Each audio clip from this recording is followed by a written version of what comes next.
Bonjour, Fabien Expili, votre professeur en ressources humaines chez DigiSchool.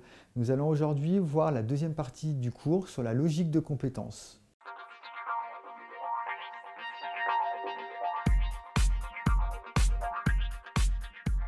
Donc la compétence a une définition qui lui est propre. On va pouvoir parler de savoir, savoir-faire, mais également de conduite type, de procédure standard, de type de raisonnement, d'un état d'esprit que l'on va avoir et qu'on est capable de mettre en œuvre dans un apprentissage nouveau, mais aussi dans une situation professionnelle.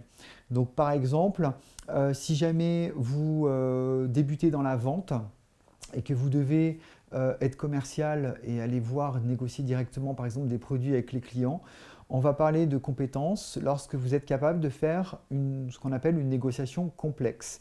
Donc on est bien d'accord qu'au départ, ça va faire appel à des connaissances, par exemple la prise de contact, l'écoute, la recherche des besoins.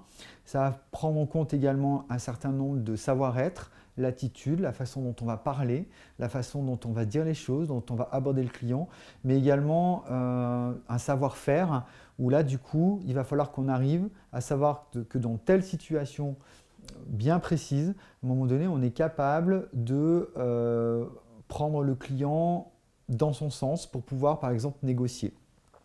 Donc ça, c'est un élément qui est important et c'est ce qui fait qu'on va ressentir la compétence. La compétence, elle sédimente et structure les acquis personnels.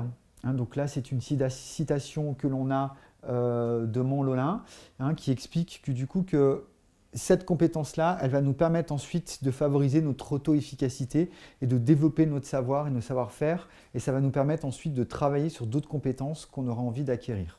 Donc la compétence est un concept pluridimensionnel. Donc cela veut dire que on va prendre en compte une dimension peut-être sociologique, psychologique. On va avoir plusieurs dimensions que l'on devra prendre en compte pour pouvoir arriver à nos fins. La compétence, c'est plus qu'une somme de savoirs, c'est-à-dire qu'on ne va pas empiler tous les savoirs que l'on a pour pouvoir les utiliser. Il faut savoir être capable également de les retranscrire dans un contexte professionnel particulier. Justement, pour approfondir ce que je suis en train de dire, la compétence, elle est toujours contextualisée, c'est-à-dire qu'elle est toujours valable dans une situation professionnelle précise et elle s'apprécie de façon individuelle, même si aujourd'hui, on parle aussi de compétences collectives, puisque on est de plus en plus amené à travailler en mode projet et de travailler du coup en sous-groupe ou en équipe. Vous avez une petite étude qui a été menée par Kelly Service en mai 2009 qui explique que 75% des salariés estiment que leurs compétences devront être réactualisées d'ici les 5 prochaines années. Alors il faut savoir également qu'on n'utilise pas 15% aujourd'hui des produits qu'on utilisera dans 50 ans. Donc forcément, ça veut dire qu'à un moment donné, il va falloir qu'on fasse évoluer nos compétences.